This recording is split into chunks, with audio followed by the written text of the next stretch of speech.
So now we are at the final session, session number 4, the panel discussion. Right. So dear ladies and gentlemen,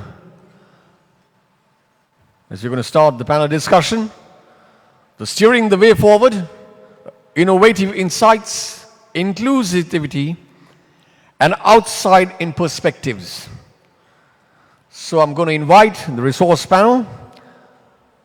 Our session chairman, I'd like to invite our session chairman, Dr. Ravi Bamanusinga, the chairman, SLSME, the change catalyst, and the speaker, Mr. Sandun Hapagoda, the country manager, Sri Lanka and Maldives MasterCard, and the speaker, Mr. Kumar Wickramarachchi, the banking and financial consultant, Auckland, New Zealand, and panelists, Dr. Surani Dias, the President, Sri Lanka Association for Advancement of Quality and Productivity. And the panelists, Ms. Bhagya Seneviratna, Senior Business Application Consultant, Mars Active.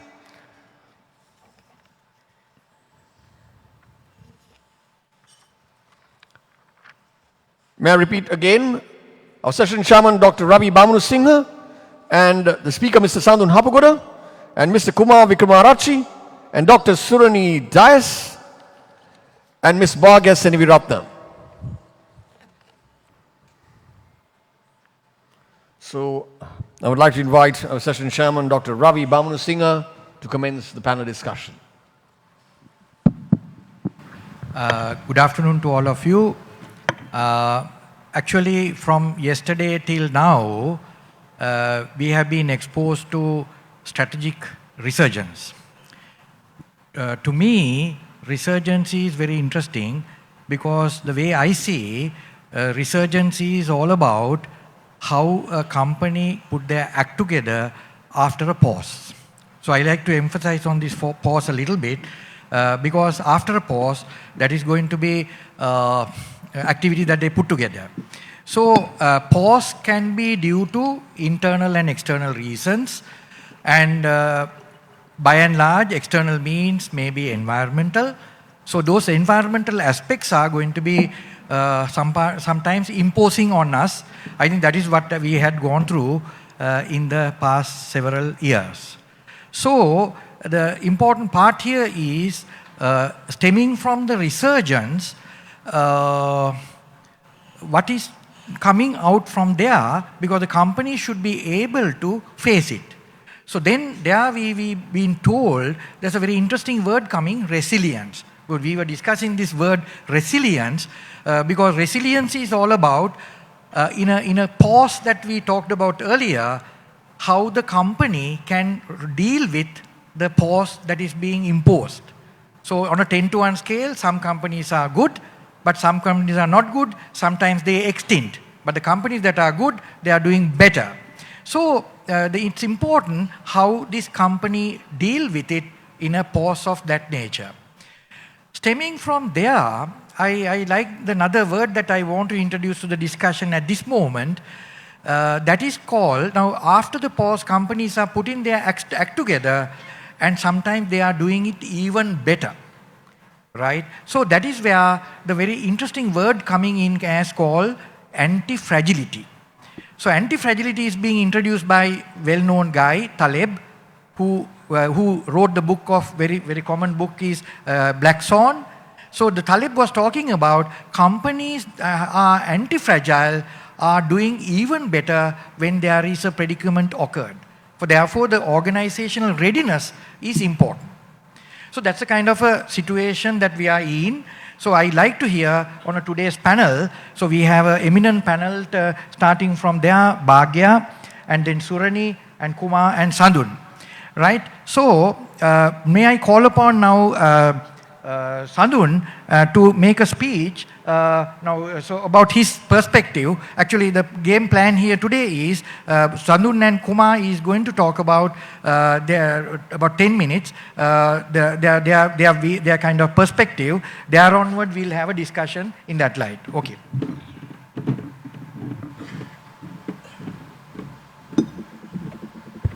Thank you, Dr. Bamanusinga. Dear Professor Watawala, Dr. Samantha Ratnayaka, Governing Council members of CPM, distinguished guests and friends. First of all, I must say it's always an honor to speak at CPM forums because with my long-term engagement, with our long-term engagement as MasterCard, I've seen the quality of these events and also the practical impact and the practical implications of the discourses that we've been having at CPM events. So congratulations CPM for pulling this through, and thank you very much for the opportunity. Today is a special day for me as well because I had the honor of featuring the cover of the prestigious Chartered Manager Journal of CPM. I take this as an opportunity to thank Dilshan and the team for facilitating it and also helping us to, or supporting us to take our message of digitalization to the country and make people aware of what we are trying to say and what we should be doing in the country. However, I'm not going to explain what's there on the journal. I would leave that to your reading pleasure to go through, read it, and understand. Considering the time, in this today's conference and with what Ravi said, I would like to discuss about 3 areas in this speech, which could lead to the questions subsequently. Now, we talk about resurgence, we talk about inclusivity, and speaking about inclusivity at MasterCard, we laid down our own strategy and the goals on ourselves to include 1 billion people globally, to include 1 billion people globally to the digital economy. And that includes 50 million SMEs, and that includes 25 million women entrepreneurs to be added to the digital economy by year 2025, which is next year. And we are pretty much on the target on that one. So I'm very happy about it. Now 3 areas that I want to discuss today, because usually I discuss 5, 6, 10 areas, but I've realized that we need to refine the discussions into specific areas as well. So the 3 areas that I need to discuss is, I'll probably highlight the importance of, I'm biased towards the payment cards, which is the industry that I handle. So I'm going to discuss a little bit on the importance of leveraging the debit cards infrastructure to bring in inclusivity and digital inclusion, because we have 20 million debit cards, and we will discuss what we do with that. At the second point, I would like to discuss the need of bringing in SMEs and MSMEs into the digital services and how we can empower SMEs and MSMEs to use digital services to expand the digital economy. As a third point, I will discuss about digitalization of government services and the importance of creating, we call it C2G flows, the consumer to government flows, that includes public transportation as well. So these are the 3 areas that I'm going to discuss within the 10 minutes that I have, or 6.5 minutes I left. So talking about the first point, to prove my point, I'm going to take like about 10 years data, which is from 2013 to 2023. Meaning, I'm going to compare where we were in 2013 to what we are in 2023 to understand the power of this whole debit cards infrastructure. So then you will understand how we can push further to leverage what we have to get digital inclusion and financial inclusion. So as an example, today we have, let's say, about 22 million arguably population. And 2013, we had about 20.5 million population reported, arguably. So which means over past 10 years, we have a population growth of about 1.5 million people, arguably. So for this 1.5 million growth of people over the last 10 years, let's discuss how the debit cards have grown. Now in 2013, we had 4.6 million debit cards in Sri Lanka. Now, over last 10 years, it has grown, and by end of 2023, we have 20.6 million debit cards in Sri Lanka, which means 16 million debit cards have been added to the ecosystem, which is a 350% growth over last 10 years. If you look at transactions, in 2013, as an average, we had about 1 transaction per card per year in 2023. But today, having so much of cards, today we have about 10 transactions or 11 transactions per year per card. So which means the cards have grown, the transaction per card also has grown. If you look at the volume of transactions, the number of transactions, in 2013, we did about 2.5 million transactions per quarter by using debit cards. Today, now we do about 50 million transactions per quarter, which is 1,900% growth over last 10 years. If you look at the value of transactions, the rupee value of transactions, in 2013, we did about 7 billion rupees worth of transactions per quarter spent on debit cards. Today, we do about 180 billion rupees worth of transactions per quarter, which is about 2,450% or 2,470% growth to be precise, right? Now, in my opinion, we are still scratching the surface. You might argue like you've grown really well, you've showed some really good numbers. Why are you saying that we are still scratching the surface?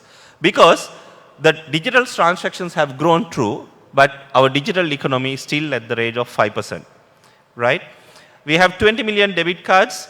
However, the usage of actual debit cards is around 5 million cards, actual usage. So which means 3/4 of cards are still not in the digital financial services ecosystem. And there is so much of room for us to grow this, right? Imagine we all put together a lot of effort and get all these people into digital financial services rather than going to ATM, go to a POS machine and use your card to do purchases. The entire ecosystem will grow and we can get them into the digitalized ecosystem. And how do we do that is where I'm leading to my next 2 points. Second one rather, is the enabling of SMEs and MSMEs. I think Katsuki-san mentioned in the morning, the SMEs and MSMEs, we have about 90% of the establishments in Sri Lanka are SMEs. And if you look at the real contribution, SMEs can really support to grow this digital economy, because if you look at the supermarkets and all the large entities are already digitalized and accepting digital payments. Now, for SMEs and MSMEs, there are enough solutions in Sri Lanka. We can discuss that later in the Q&A session also. If you are a small SME, you can adopt a link-based payments. There are methods that you can convert your mobile phone into a POS terminal, point of sale terminal. There is an initiative by Central Bank called Lanka QR. There are micro e-commerce portals in Sri Lanka with a couple of service providers. So we can partner with, if you are a SME, you can partner with one of these entities and digitalize your service, not only to sell your products globally, but also to accept payments digitally. And as large corporates, I think all of you have this responsibility to take this message to them. The final point is the need of enabling government services for digital payments. First one, I will start with the public transportation. Why I'm talking about public transportation is where everybody uses public transportation in this country. And whenever you digitalize public transportation payments, we have so many global researchers to say it is very likely the consumers will also use the same digital payment method to purchase their goods and services at retail merchants as well. So it's super important that we have a strategy as a country to digitalize public transportation and getting payments through that.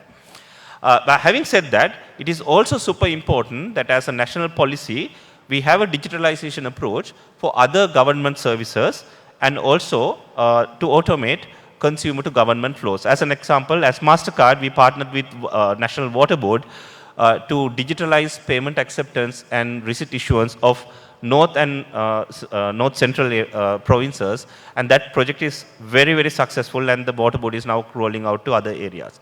So because of the limitation of time, I'll stop there, and we can discuss anything during the Q&A session.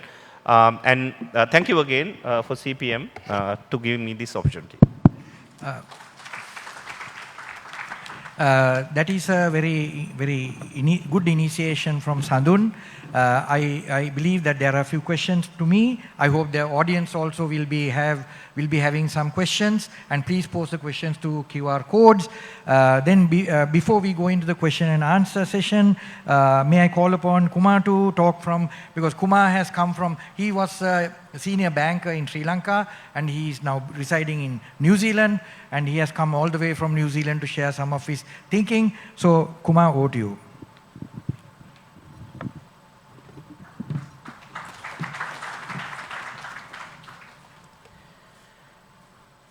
Such a nice setting.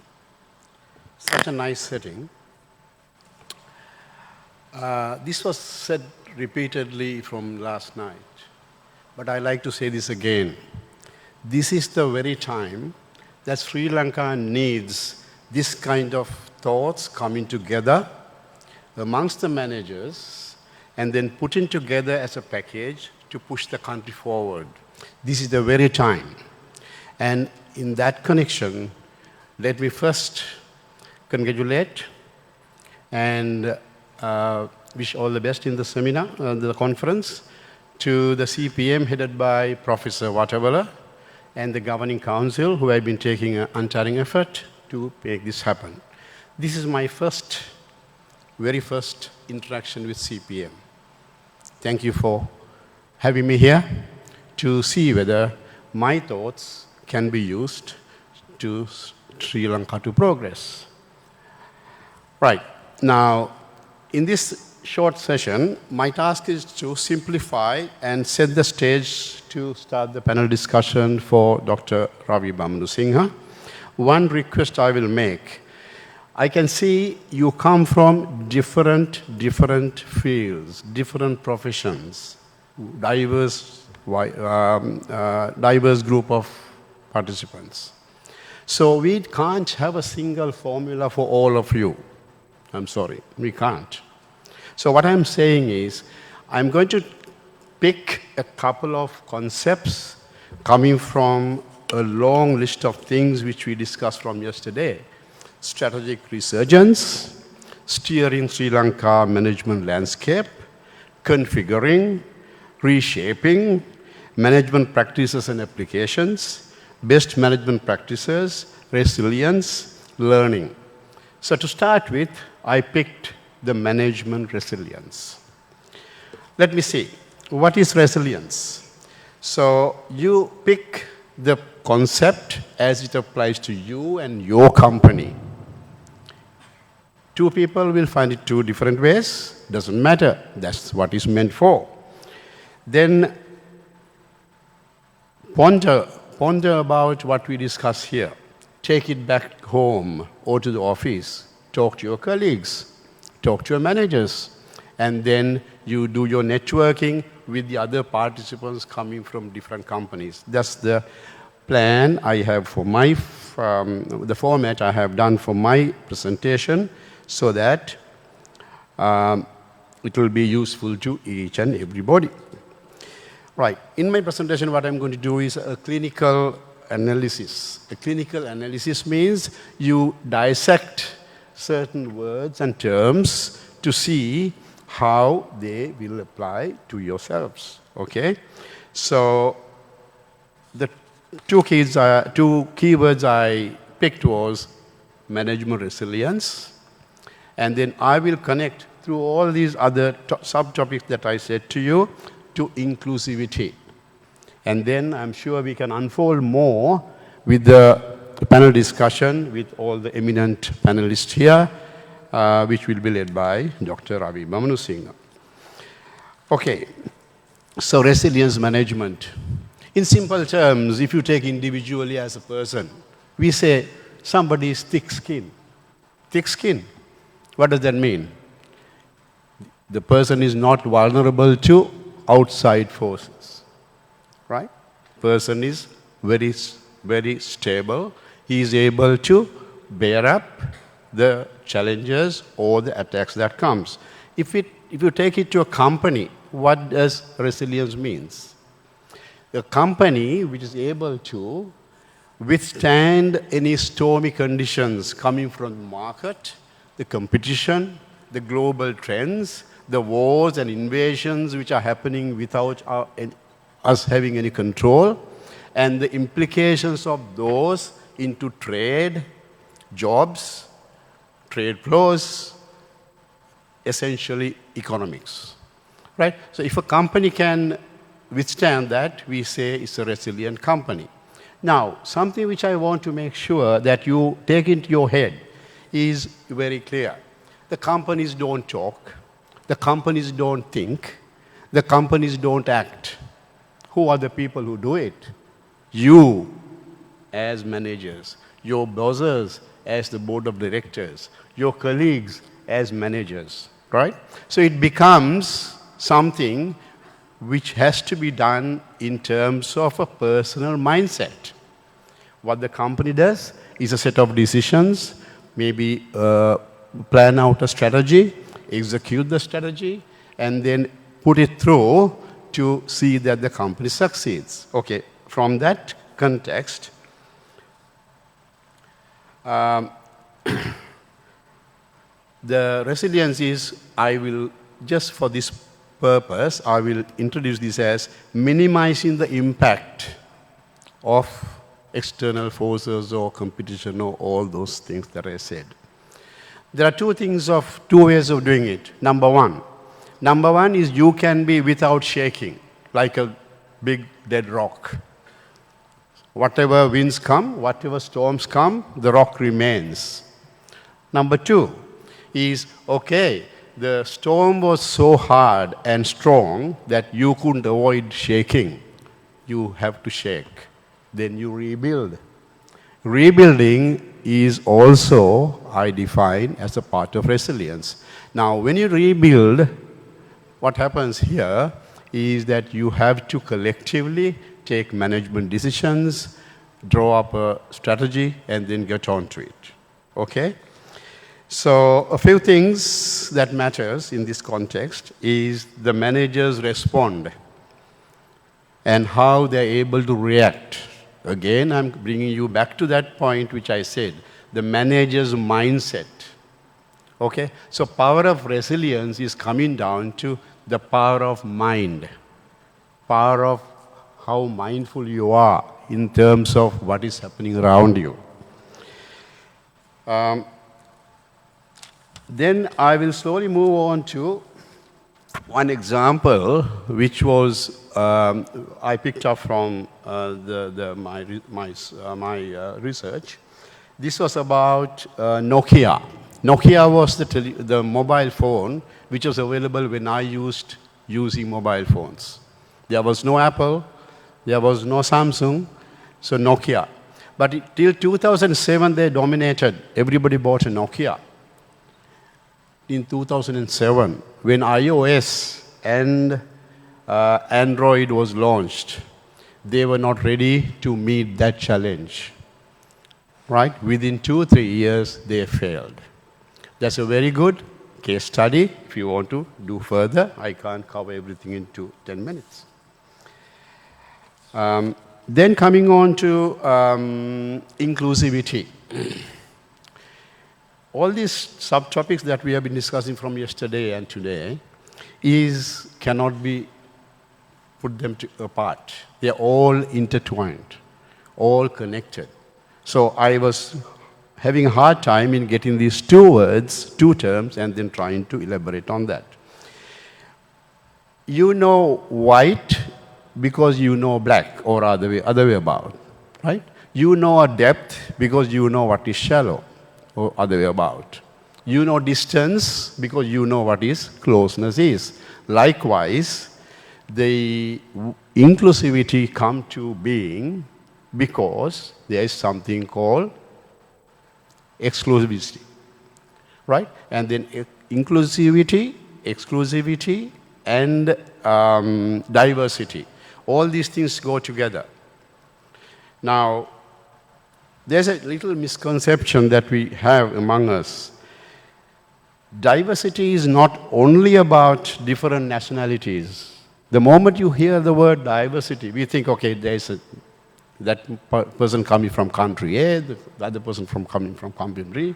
So this is more relevant in my environment where I live, New Zealand, where there is, because they are pro-migration, there is so much of variety and diverse cultures. Okay? So, to neutralize the impact of diversity, only we bring the concept of inclusivity, right? Then what we need to do is to see the description here. Diversity is getting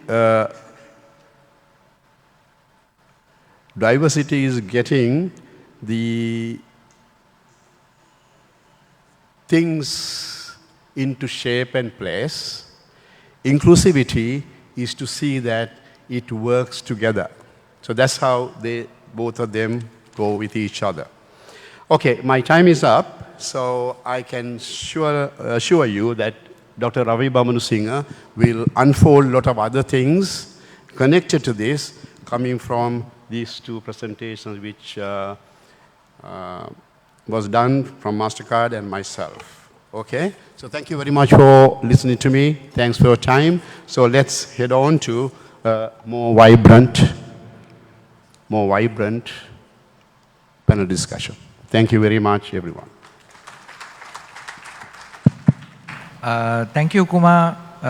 Your kind of analogy, as always the case, very nicely, profoundly got across, and you identified the resilience and the diversity. So I'll try to tie it up in my questions and a later time. Actually, I wanted to bring this panel discussion to the context that we are planning to do. So as we clearly being briefed, we need to look at the innovative insights and the DEI, diversity, equity, and inclusiveness, and together with outside-in thinking. So I want you to get the responses in that delimitation, that context, rather than going beyond. So your examples and whatever you say should be in that context, otherwise the audience need to take, they are eagerly waiting, otherwise this large audience is waiting to take some points back to their respective companies as well as the personal life. So therefore we need to give some kind of constructive ideas.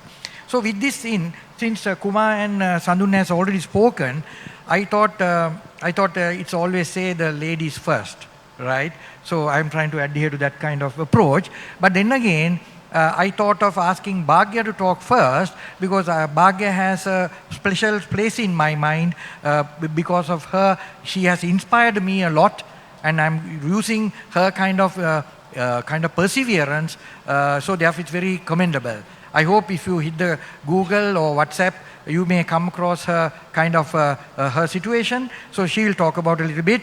But then again, I also want to say I was privileged to supervise her final dissertation.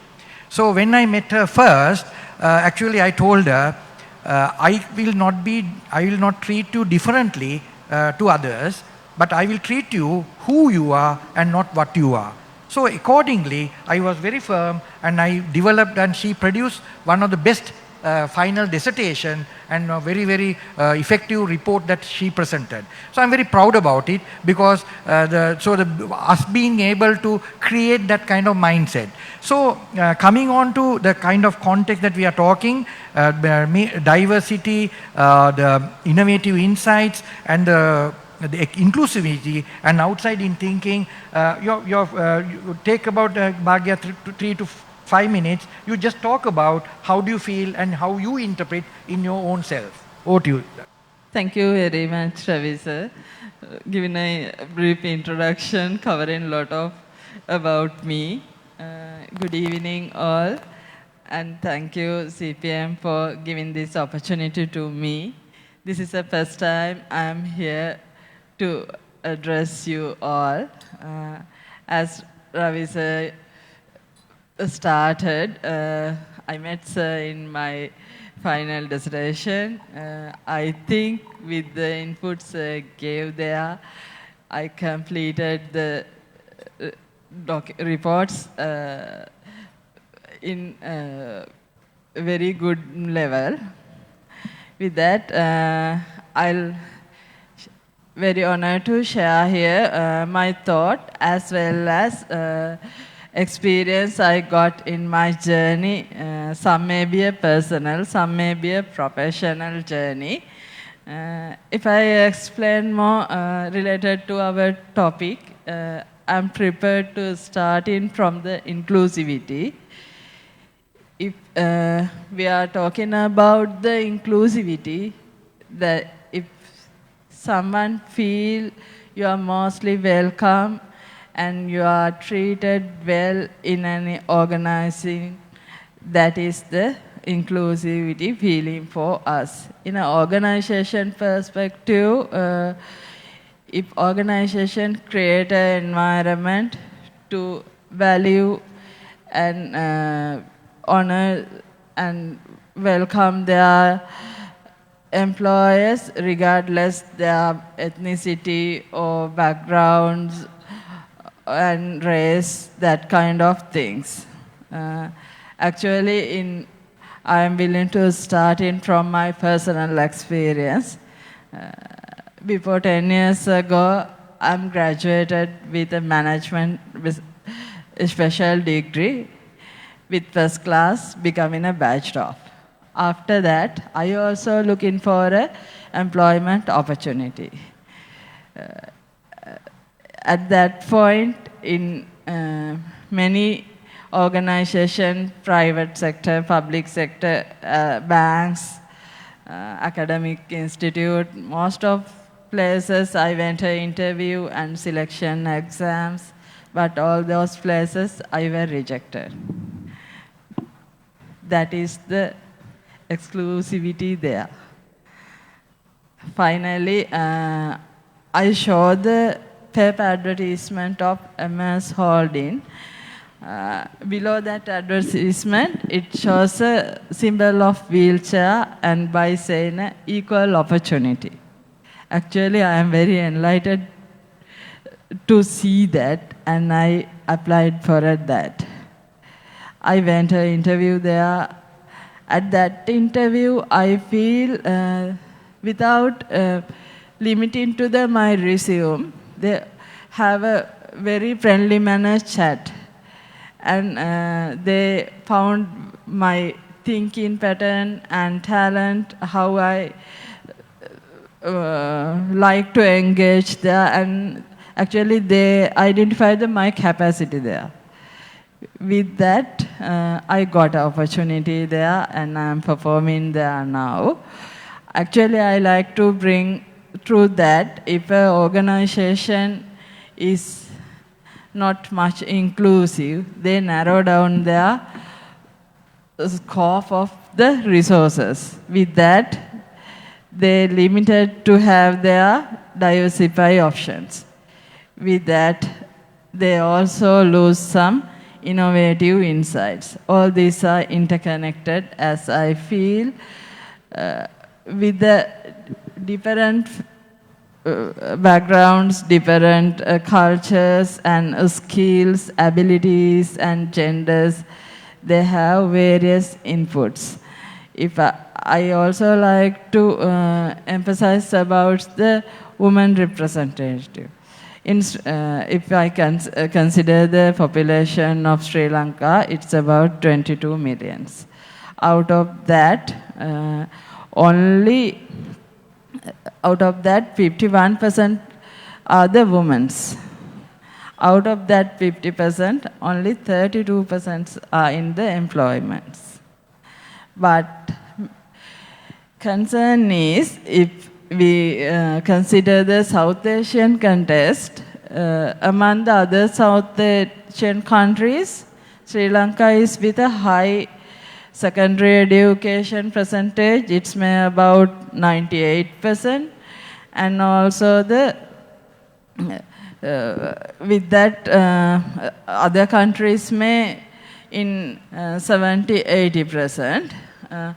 With that, Sri Lanka have a gap with that education level to the workforce commitment from the women's side. That's a key problem, and if we are considered why is that, and if we are answering that, I think we can get a valuable contribution of women representative to the Sri Lankan workforce. Actually, I think there are some limitations with the women's traditional routines assigning as nurtured children, doing a houseworks, all these things. But if together as a institute, we can find the way for manage that kind of concerns, and that may help to get engaged them in effectively for the labor force and get a valuable insight from them as well. If we are just mentioning about the innovation and digitization, those areas, that's also come from the diversity, and we'll do a more elaboration on the discussion with that panel also. Thank you.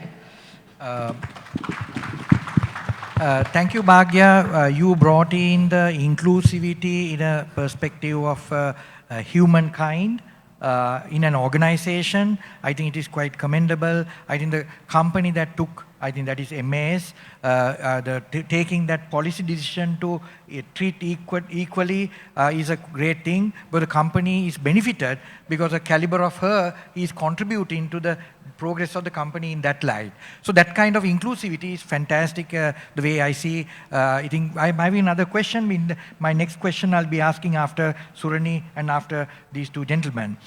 Coming on to Surani, now Surani is known to the world as a quality expert and heading the association also, Sri Lanka Institute of Advancement of Quality.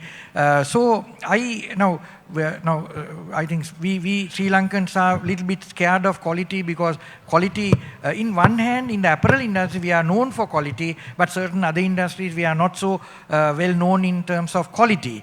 So, Surani, in the context of whatever the innovative insights, because we should not forget that our topic here is resurgence. That there was a pause, and from the pause that we are coming out, we put our business practices together to come out of this misery of the economic status. So in that light, Surani, I would like to have your perspective.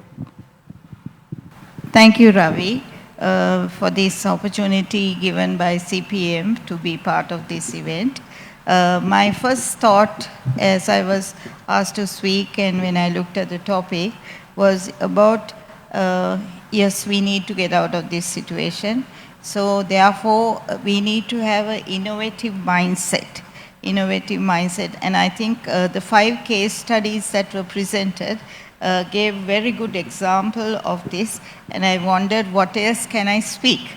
Because it talked about continuous improvement, change mindset, and then also about using quality tools, which is very rarely spoken, and I thank CPM because of the award, the Best Practices Award. People use the quality tools in gaining the grounds that they should, they could improve themselves. So that's a very important thing. Thank you, Dr. Yatavala, for this institute that you started a long time ago. I have heard about you, but I've never met you or spoken to you. But when I think about this, Ravi, what I feel is every one of us have some kind of innovative mind. Whether we as managers allow that to come out and use it is the important thing. Sometimes in organizations, innovation or innovative thinking is not very well accepted. So what happens is, you have this whole idea within you that's bubbling up, but whether you can put it to practice.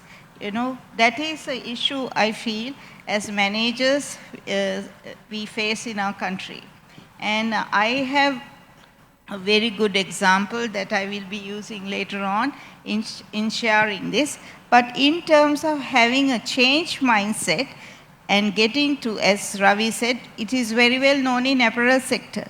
But we know that even today, tea sector is using it. Tea sector is using. And as part of the Sri Lanka Association for Quality and Productivity, this is a very special year for us. We are organizing a national event on quality and using quality tools and problem-solving techniques using quality tools in June, and then a very big international event in November. So as a country, when we were given this challenge, I said we only talk about cricket being a match with the other countries. Here we are going to have a quality Olympics. So just to bring out this innovative and the change mindset among our Sri Lankan companies. So we have said 500 Sri Lankan teams against 500 teams from all the Asian countries. So that's the match we are going to play in November. So basically, I'm very happy that I was able to listen to these 5 case studies and that you all had chosen these people, these companies as the best practices. And without quality and continuous improvement, we cannot improve our organizations. Now, let me get a little step back and say, this also reflects about us as people improving ourselves. Thank you, Surani. I think I'll be having a couple of questions.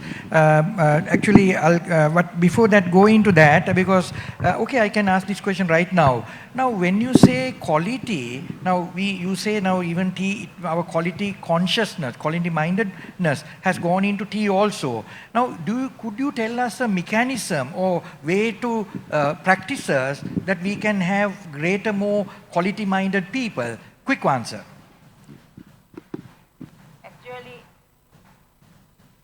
Actually, at this time, we are promoting different quality concepts. That is, I think you heard about cross-functional teams, where 2 departments get together and resolve. Or you can use So how does the cross-functional team enhances quality? They go into the root cause. They use the quality tools, like they use fishbone analysis. You know, we talked a lot about data-driven decision making. You will not believe how the ground level, the staff level people and the middle level people, how they use this. In organizations, now last event we had 400 teams from 71 companies. And among them, we found many of them were staff level in factories. And what they did was a group of 6 people, 5 people, 4 people, and even 2 people. They got together and said, okay, what's happening? What's happening to this? So what you're trying to say is, cross-functional team, multiple expertise coming together, you can enhance quality. Yeah, that's one way. Some only in their quality circle, they say there's a line of workers and they have a problem, right, getting the product. So for example, I'll take this example. There was a biscuit company that came with a case studies. Their biscuit was breaking.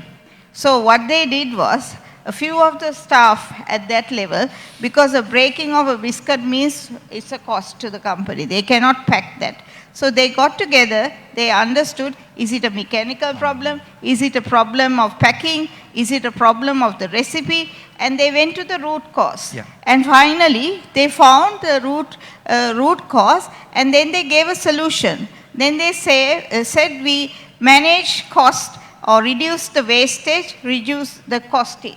So Okay. they have, actually it's an enhancement of productivity to the company. Okay, wonderful, Surani. Now, Sandun, now you said you have brought in fantastic statistics. You said credit card penetration as against to debit card penetration. So now, from a business perspective, credit card would have been a better mode of marketing, better mode of opportunity. But is there, now I'm trying to look at from a post-predicament situation, I rather than asking why it is not penetrated, I would like to rephrase the question, how could we enhance greater penetration of credit card in that light? Yeah, so about the credit card penetration, before that, one single line about the quality. I think since the topic was on the resurgence, that thought came to my mind before I forget. I think as a country, for us to get through this whole problem, we have to have quality for sure, but also we should look at quantities that we can produce to compete with the world as well. So I'll park that there. Go to your question. I can add to that. Actually, in the apparel industry, we failed to Bangladesh purely because of our not being able to scale up to the level of Bangladesh. Over to you, Sandhu. Yeah. So coming back to the question on the credit cards, you are right, because in terms of value of the credit, so before that, number of credit cards, we have about 2 million credit cards in Sri Lanka. But we don't have 2 million customers having credit cards in Sri Lanka. We would have about 1.1 million customers, in my opinion. We don't have published statistics, so you have to believe what I say. We have about 1.1 million customers having 2 million credit cards in Sri Lanka, which is the reported number. But we have 20 million debit cards, right? If you look at the number of transactions, debit cards took over credit cards in 2014 in terms of the number of transactions. But if you look at the value of debit card transactions, they only took over in 2020 Q4. Until that time, the credit cards were used for large value tickets and debit cards were used for small value tickets only. But now we have seen a trend that people are now using their debit cards for large value tickets as well. And also, statistically speaking, it is easy to convert debit cards rather than canvassing new credit cards. And I'll deep dive into that also if I'm allowed for a minute. Because credit, all the financial services institutions, including some of them are here, we are still selling a credit card to somebody who has a credit card, right? We don't go to the next tier of customers because banks have their own KPIs. We need to have profitable customers. We don't go into the next tier of the pyramid and check whether we can give a low value credit card to those segments to empower them with the credit. So that's not happening, and there are financial institutions starting to focus on that. So still a credit card is a premium product. But what I'm talking about debit cards is we have 20 million cards in circulation. Everybody has a debit card. What I'm saying is every adult has 1.4 cards in their wallet. That means with a little bit of effort, we can tell them, you already have a card. Don't go to an ATM and withdraw cash. Please use the card to do the purchase and save cost for yourself. It's an easy communication to bring people into the digital inclusion rather than trying to sell a credit card. I know credit problem has to be addressed separately, but sheerly talking about the digital inclusion, debit enablement is an easier approach rather than going on a credit approach. I think that's a fantastic example for all of us. The inclusion is another dimension, because Bhagya brought in a very human resource point of view, but Sandhun brought in a digital inclusion in that context. So that's a very wonderful experience. So now if I may say, now I'm trying to come into entrepreneurship and small medium enterprises. So there the credit card penetration, there's a resistance maybe due to the percentage that you have to pay. So is that the reason, or there are so many other involving factors, or that we like to know how it is? Right. I'm so grateful to you for asking that question, because I get this question quite often, whether this merchant discount, MDR we call it, is the barrier to expand the digital payments and digital payment inclusion. It's a very common question. There is no research to say that MDR is the barrier to the expand digital financial services inclusion in the SME sector. I'll tell you, there are certain attempts that we have done in Sri Lanka to lower this MDR. As an example, Sri Lanka launched Lanka QR as a low-cost payment acceptance mode. And we've deployed Lanka QR. Today we have about 350,000 Lanka QR code. It's a government national initiative pushed by central bank. And we, as a country, by the regulator, mandated the MDR to 50 basis points, assuming that will help to take off the digital inclusion. However, today, 350,000 QR codes does only 250,000 transactions per quarter, all the QR codes, right? So just by reducing the MDR or just by eliminating the MDR, it doesn't mean that digital payments will grow. I think you need to do multiple things at the same time, including lot of awareness for the SMEs and MSMEs to understand the acceptance of digital and how it will affect their business to streamline, go in a cost-effective way. Of course, cash handling cost is way more than the MDR you pay. In Sri Lanka, it's about 10 to 15% versus the sheer 2% or 2.5 that you will pay to accept digital payments. So I think there's a lot of awareness that needs to be done. Yeah. I just want to question further before I come into Kumar. Maybe SMEs are a little bit concerned of income tax also. They are worried about whether the credit card payment or whatever track their businesses. Is that a fact, or can we break that kind of situation? Yeah, again, I'm so grateful you asked that question. So a lot of this is something that we hear in many digital forums, that SMEs are not accepting digital payments because they don't want to show the income in their bank statement. But I look at it in a different way. If they accept the payments on digital forms, and if they accept transactions into their banking system, imagine how banks can look at them and how banks can look at them in a credit evaluation. Because globally we have seen, even at MasterCard, India this is very big, we call something called flow-based lending. Flow-based lending is where you enable SMEs and MSMEs to digitally accept payments and get the payments into their banking account and look at the flow, and you lend based on the flow. Today the problem is SMEs and MSMEs in Sri Lanka, because they need working capital to expand their business, go to a financial institution and ask for the credit, working capital. And financial institutions struggle because there's no way that they can prove legitimately that there is a flow coming in. So I think there is bigger benefit than this taxation problem for SMEs. Anyway, SMEs now there is a tax leeway, right? Yeah, 100 million, 80 million, the bracket is anyway there. So I think it's better for them to get the funds into a digital form and funnel it through a bank account and look at access to credit, rather than worrying about taxation. We can argue on this, but that's how I see. Yeah, so you are trying to give a way out of without having a collateral for financial borrowings. Absolutely. Yeah. This flow-based lending is a big thing in the world now. Okay, Kumar, are you a thick person? Are you a thick person? Am I a thick person? Mike.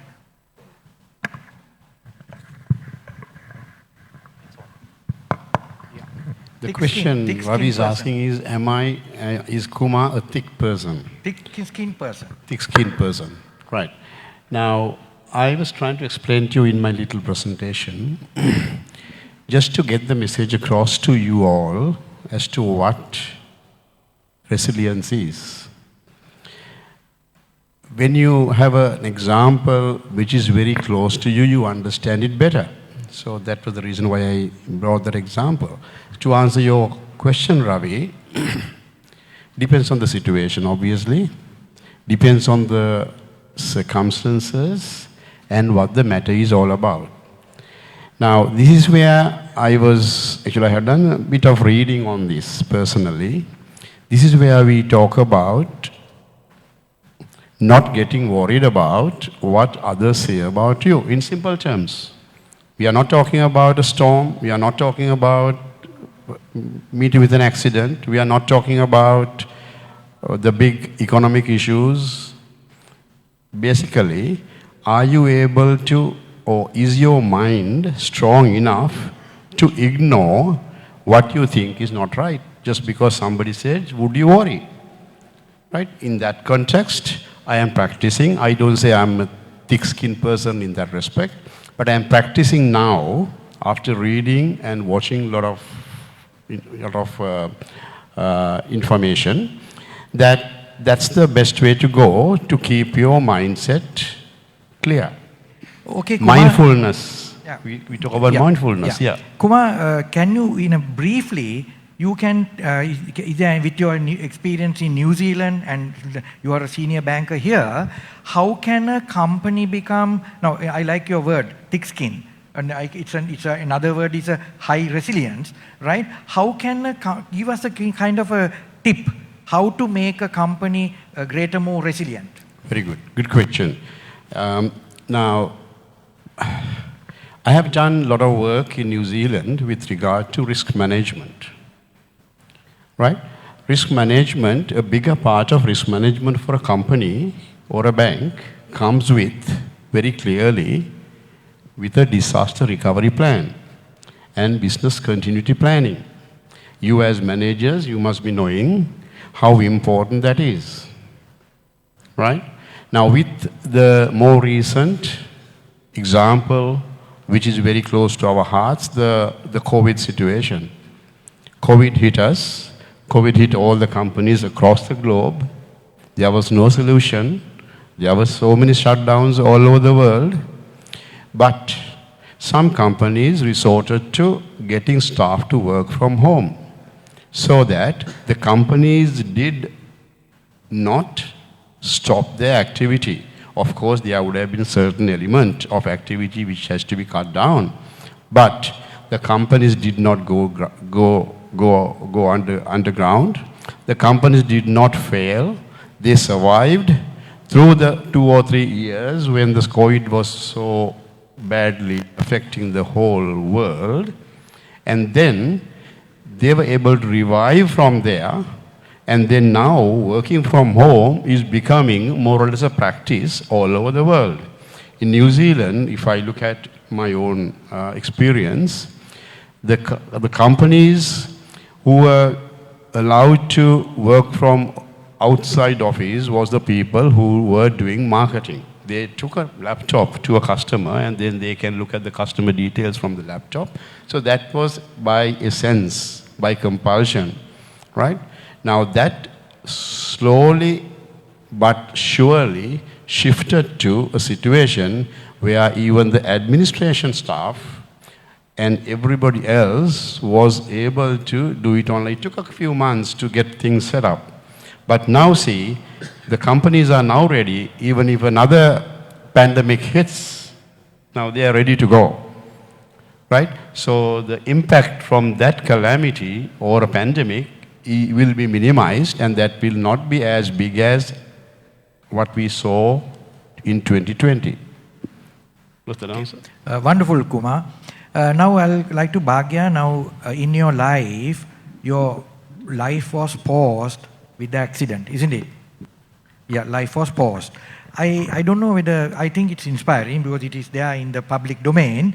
Yeah. So why don't you tell us some of the things of the resilience? In spite of the your pause in life, you ended up as a batch top in the university and you are doing extremely well, good job in a very leading organization. I think there's quite a lot of learnings to us, right? I wonder whether you can talk about 1 or 2 points of that. That would be nice. Okay, sure. Actually, just I brief to all your understanding. I was met with a train accident when I was doing my O-level examination in age of 16. From that point, actually I cried. Actually, I think I cried one time only for me. Then I realized if I stuck here as how I am now, at the time just I entered to the grade 11. That's what's February. Even I didn't complete my O-level examination. So I stuck here. Then I have to worry in future because I lost a lot of things. Then lost my hand and legs. So that myself I decide where I have to be. So I request my parents I need to go to school again. And as Ravi sir mentioned, that is not in a normal way someone going to school. Then even my teachers, principals are highlighted. If you are come like this in a using wheelchair in a normal school environment, that is not a normal thing and you can't adapt there. So they asked me to even stay home and try to do my education. So I think myself and I realize, no, I have to go there. That's the change. So where I have to adapt. I think that adaptation start my journey there. If we have to have a goal, when we are driving there, most of component related to that can be changed. That is the normal thing. So we have to have a contingency plan to stay resilient there. If I am planning anything, I studied how normal one doing it. Then I realized, no, I can't go in the same way. What change I have to make there? Then I changed the game as it suited to me. Even just someone asked me, how you are cooking at home?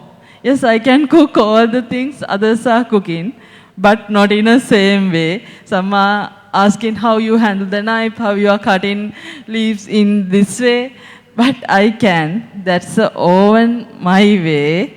I adjusted my environment tools according to that. I think if we have a goal, we have to drive it. We have to start the journey. Then many barriers, issues, challenges are coming from us, but all those can drive with the sharpness of our goal. That's how I feel this. Actually, wonderful.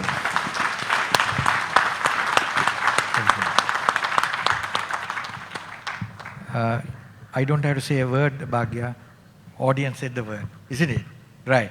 Actually, now here you brought in an example of innovative insights. You have a will, then you have innovative insight. Actually, that is very important because now the Harvard definition of entrepreneurship is all about that.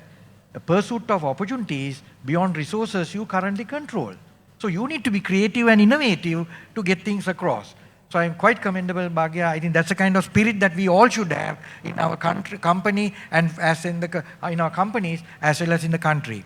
Now I'm coming to Surani. Surani, you are talking about quality in a big way and you are a big profile in the arena of quality, isn't it? Now I'm just trying to bring an example. What do you think about quality of driving in Sri Lanka?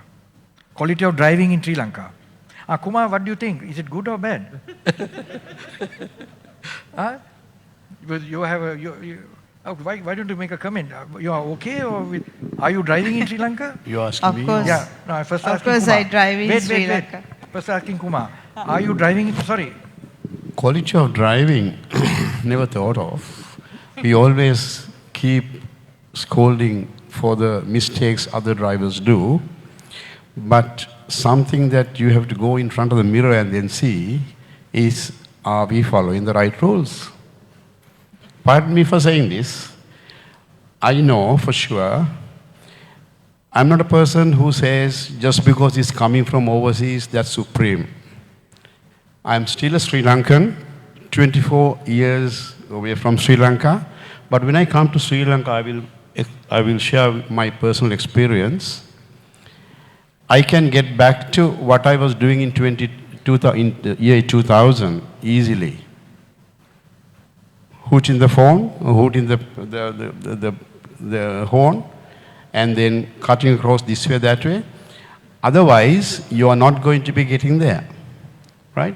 So that's a pathetic situation. Now, just one person can't correct it. It has to come, in my opinion, come from a generation. No point in trying to correct a bus driver who has met with accidents 3 times, killing 7, 8 people. No point in trying to do that with somebody who has no patience on the road, who has no respect to others on the road. It has to be done from school level. That's what I have given thought to this so much in terms of driving, but To answer Ravi's question, I will not rate very high in quality in Sri Lankan driving. Okay, Surani, what is your quality answer?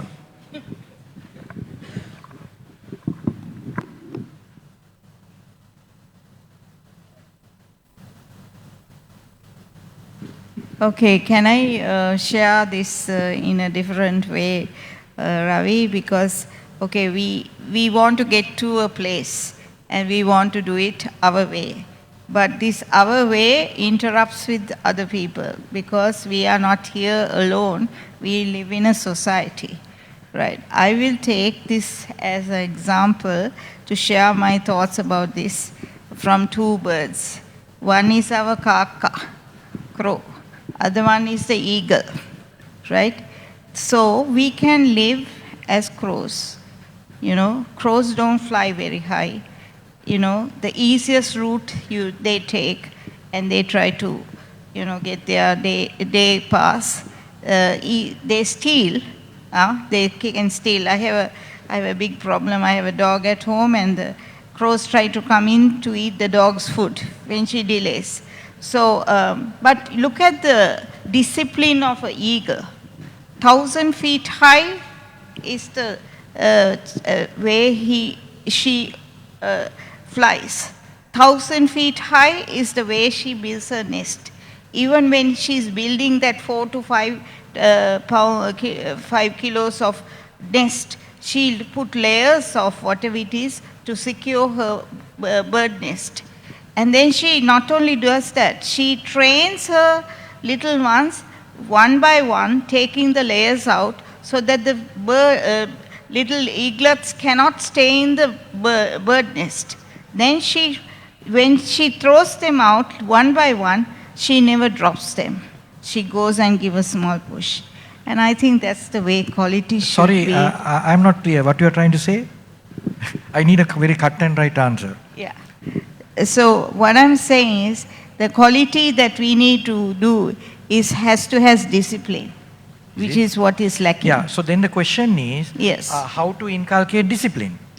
That's why I took the two examples just to share how you know, sometimes we want easy answers, so we take the easy route, but that is not discipline.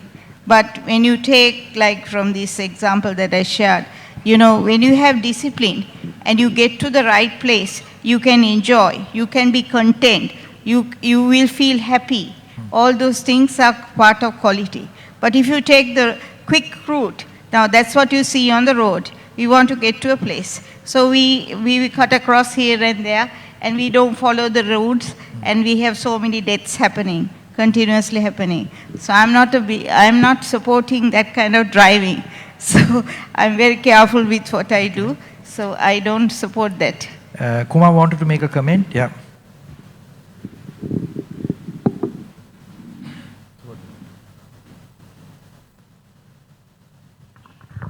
I just volunteered to say something about discipline. It's a vast subject, not just because I come from New Zealand. It's something that has deteriorated over the last X number of years. When we were schooling, our fathers taught us a certain way of doing things, right? And we followed that. And then we were becoming better citizens. I mean, when I left, I was 45 years, right? Until then, because I was brought up in that environment, is more personal, but I will mention this because, right? You become a part and parcel of that society, and possibly you may not see a big problem there, which is wrong, which is not right. If I did not go to New Zealand, and if I did not see what's happening in other parts of the world, if I did not see the discipline which Suran is talking about, then possibly I would have been another soul following the same rules. Now this is where this kind of conferences gives you a big push. I love it. Just because it's not coming from any other country. It's just that the discipline hasn't built here. It's nothing to do with, it's not something that you need to import. It's a basic, right? So in that context, I am not a person who will always say something coming from overseas is supreme, as I said before. Sri Lanka was a good country, livable country with discipline, X number of years back. But why has it gone to this level is the question which we all need to answer, right? So at least getting some examples from overseas, getting the younger generation to start thinking about it at school level. Maybe you can make it a subject at schools. Why discipline is important for a country, and why, if the discipline goes away, what a disaster that could result in, which we are all seeing in black and white now. So it's a wide subject, long story, but I don't know how we are going to connect that to quality. Quality for me is something which is dependent upon the situation. Quality for A, B, C, three people may not be the same. It depends on your expectation. I drove a project, I was the leader for the project for Union Bank. When they obtained ISO 9001, that was the banking sector, and proud to say that we were the first bank to get the overall full banking functions certified for ISO 9000. Now there we shared with the staff, what do you do and what is the customer's expectations for that? If you fulfill your expectation, the customer's expectations, you are achieving quality. Two different customers may be having two different expectations. Now this is another aspect of the problem Sri Lanka has. There's a vast difference between a village or a rural area and the town or the city, right? If you talk to somebody who is living far away, they may not have stepped into a bank. They may not have thought about any quality service. Anything that comes on his way is acceptable. But now I find it very difficult when I deal with some of the companies here, because I have experienced that from overseas. But again, I'm repeating, it's nothing to do with coming from overseas. It's something that has deteriorated within this country. Yeah. This is the pathetic thing. So Kumar, you are talking about outside in perspective. So you are bringing us, the more exposed we are with the other parts of the world, there is a kind of a possibility or plausibility that for us to be accommodated. I like to see here Sanun's version about Yeah, no, which is very true. I do you agree. agree with it or disagree? In a way, I agree with the concept of circumstantial habit creation requirement. Yeah.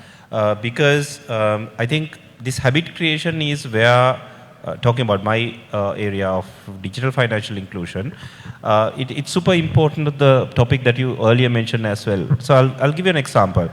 Like today, if you go to a small shop, which even has a mobile, let's say a POS machine, sometimes they say you can pay with the card, but then I'll add another 2% to your 3% to your this thing, which is, by the way, illegal. Central Bank has recently published a circular saying that they can't do it. So use that advertisement, keep it with you in case if they propose it. However, they keep on doing it, right? That used to be the case in India as well, so until recently, when the demonetization happened and everybody moved into digital. Today in India, I don't know whether you'll believe me or not, there are beggars on the street with a QR code who accepts digital payments. I was in India a couple of months back. In the night, one of my friends wanted some snacks. I was the only sober guy, so I had to go out. So when I went out to this small shop, very small shop, and I said, I gave my MasterCard because I thought they'll accept cards. They said no. Then I gave cash. They said, I don't accept cash also. They showed me one QR to scan. I said, I can't scan this QR because I don't have any of the Indian applications, and I can't register because I don't have an India number, and only way to pay is by giving cash or be paying with my MasterCard because I had a MasterCard. So this guy at the small shop went through the entire hassle without accepting my cash. He went to the other shop, which is next door, got his POS machine in the middle of the night at 1 o'clock, got me to tap my card on that POS machine instead of accepting cash, and probably he would have gone through the hassle of getting that money transferred from that person's bank account, right? No questions asked about additional commission or whatever. This was the situation that India was in some time back. So I think in terms of habit creation, it's a evolution, and different countries are at different stages of this evolution. And people say that, you know, we are different and this country is different. I don't really believe in that. When it comes to digital financial evolution, it's a graph, and different countries are at different places. I think India has exponentially grown. We are seeing the change right now starting. I think it's a matter of time. I believe in the younger generation. They are better than us. I belong to the mid generation, I believe. But the younger generation are even better than us in terms of ethics and when we work with them. So I think they'll be better. So I think we are in the verge of changing. So this habit creation is super important for us to have a better country or a better resurgence for the economy. I have two questions with that before I go to other people. Now, one is, now you said that saying that if you pay by cash, you are going to, that's illegal, is it? So at the moment, so from the scheme side, that is MasterCard and other schemes, merchants are not able to add a commission or rather pass the commission to the consumer. So from the scheme side, it is illegal. From the regulatory side, some of the countries, including India, has mandated that saying you can't do it. Yeah. Right? In Sri Lanka, currently, unfortunately, we don't have a regulation restricting it.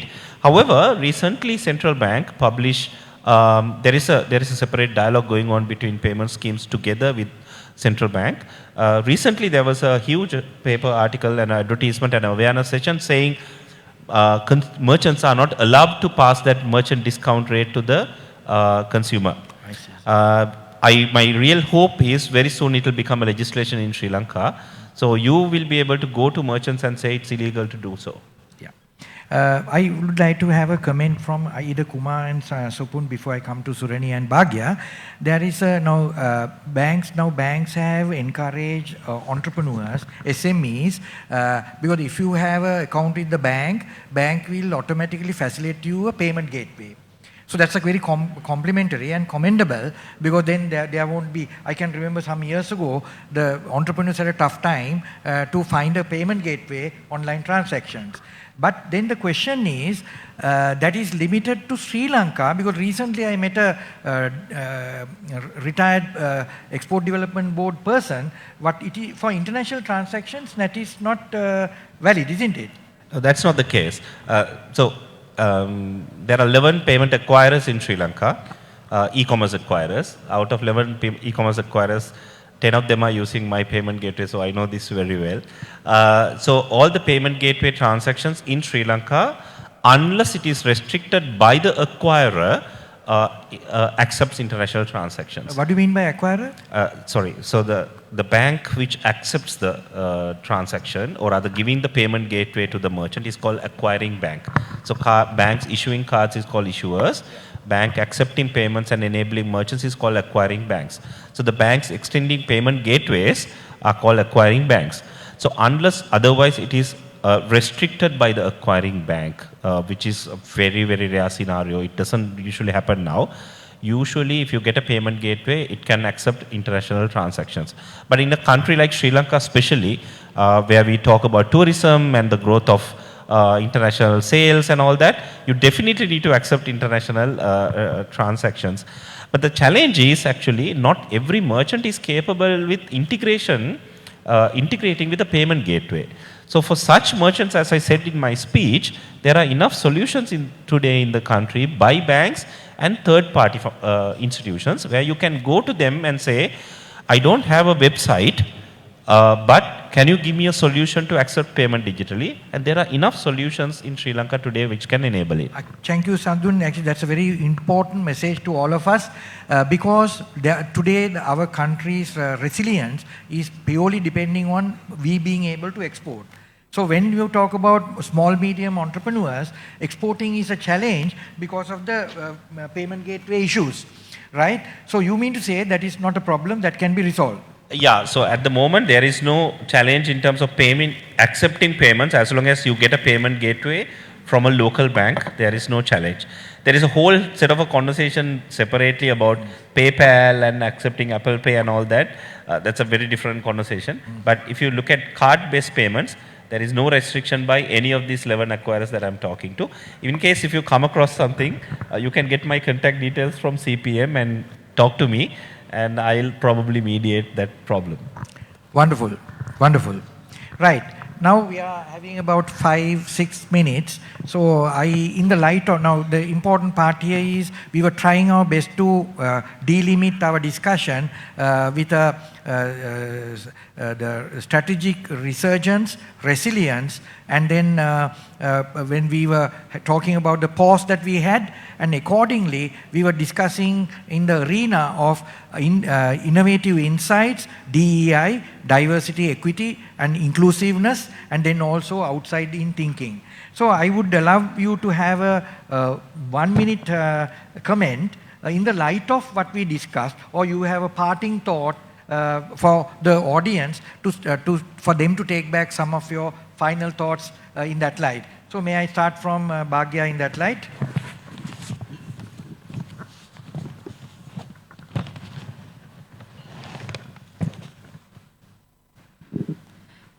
Actually, when we are talking about the inclusivity and inclusivity,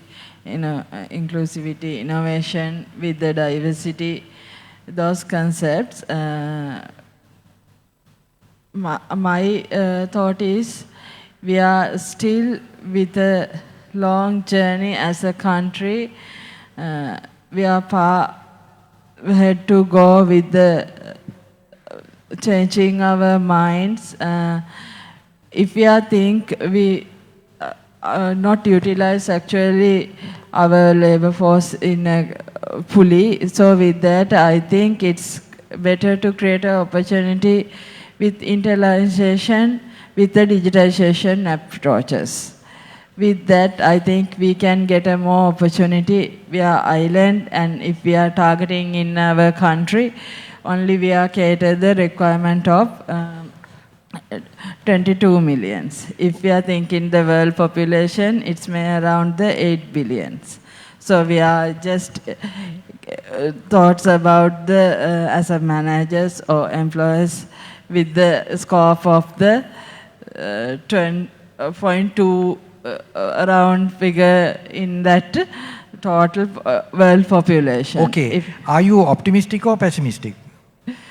Pessimistic. Pessimistic? Yeah. My goodness. Okay, Surani, last 1 minute talk.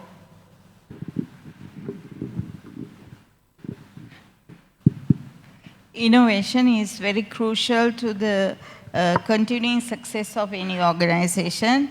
That will help in the quality and productivity, and we need all of these three things in our country if we are to make a big difference and move forward. Wonderful, wonderful. Kumar? 1 minute, yes. Okay, just mention something about this outside-in perspective, right? I discussed with Dr. Samantha as well. That was a couple of months back when we started talking about this conference. Now, we should not carry the myth or the wrong conclusion that, as I said before, that everything has to come from overseas. It's outside in.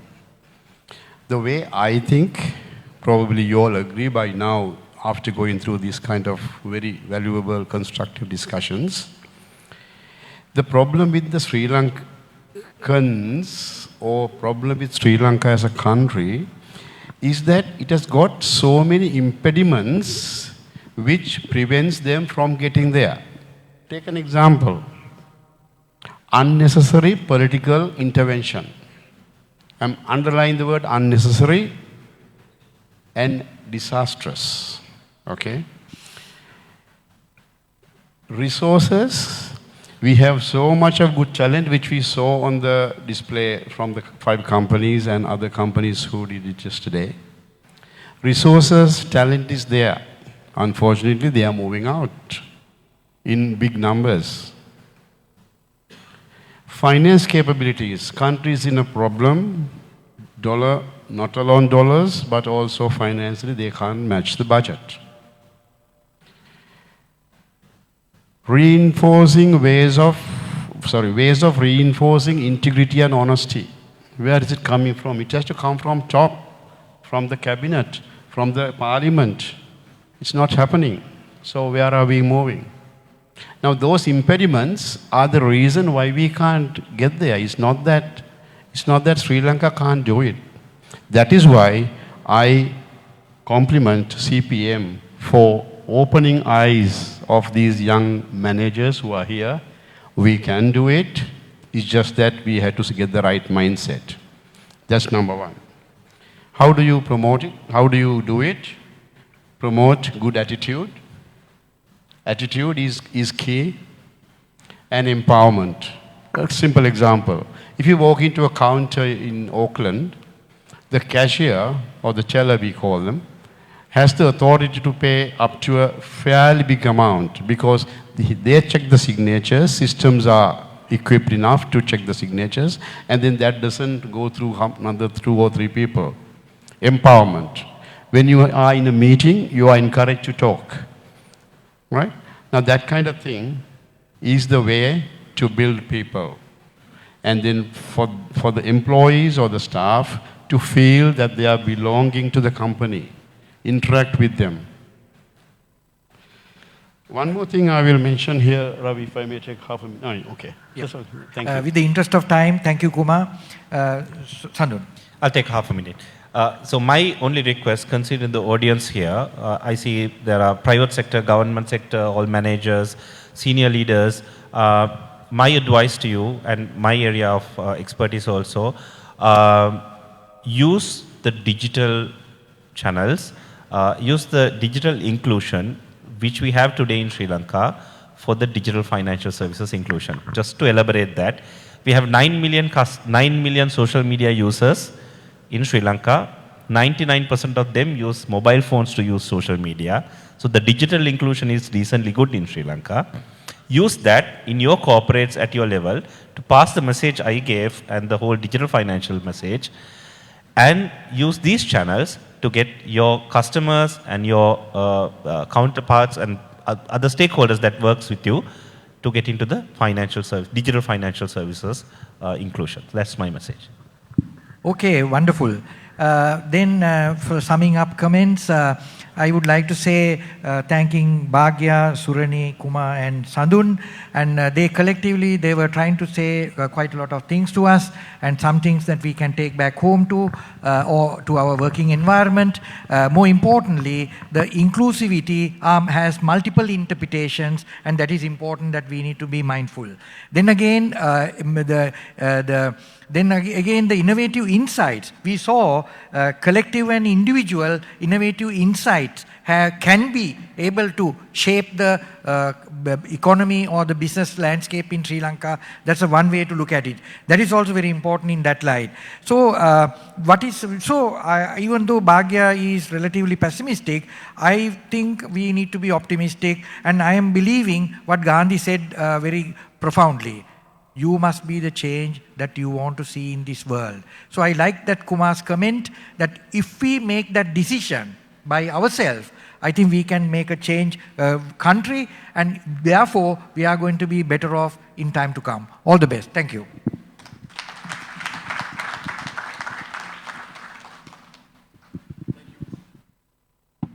So with that, we conclude our final session, the panel discussion.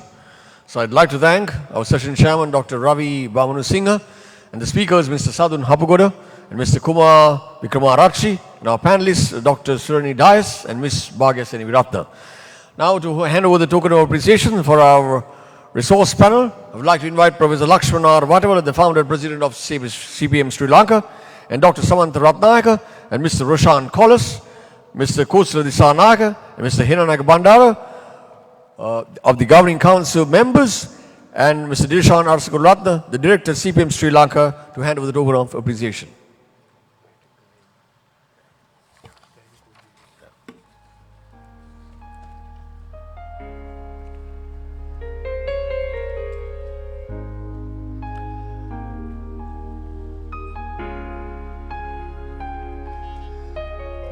So now, to hand over the token of appreciation, I'd like to invite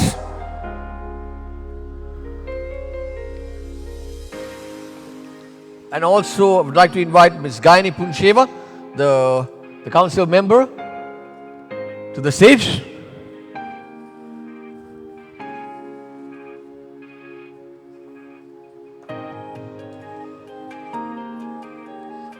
So now, to hand over the token of appreciation, I'd like to invite Ms. Bhagya Seniviratna to receive the token of appreciation.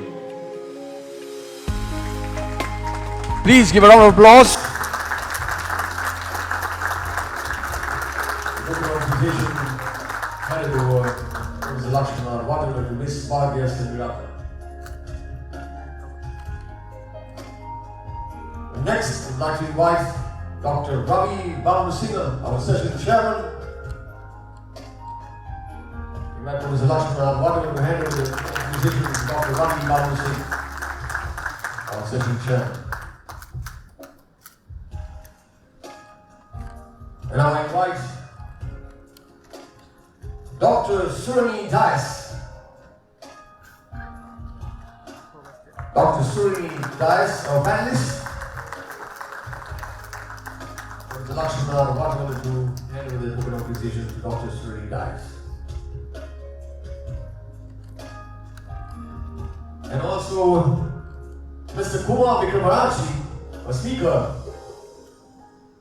I invite Professor Lakshmana Vatawala to hand over Mr. Kumar Vikramarachi, a speaker, to good appreciation. And now I invite Mr. Sam Hapuda, a speaker, to the panel discussion. Professor Lakshmana Vatawala to hand over the good appreciation to Mr. Sam Hapuda. So now, let's take a group photo. Invite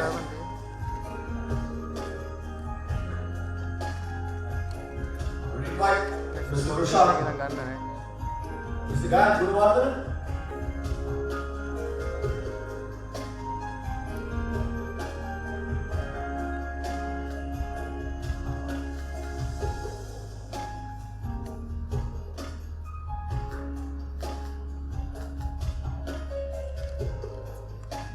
Thank you.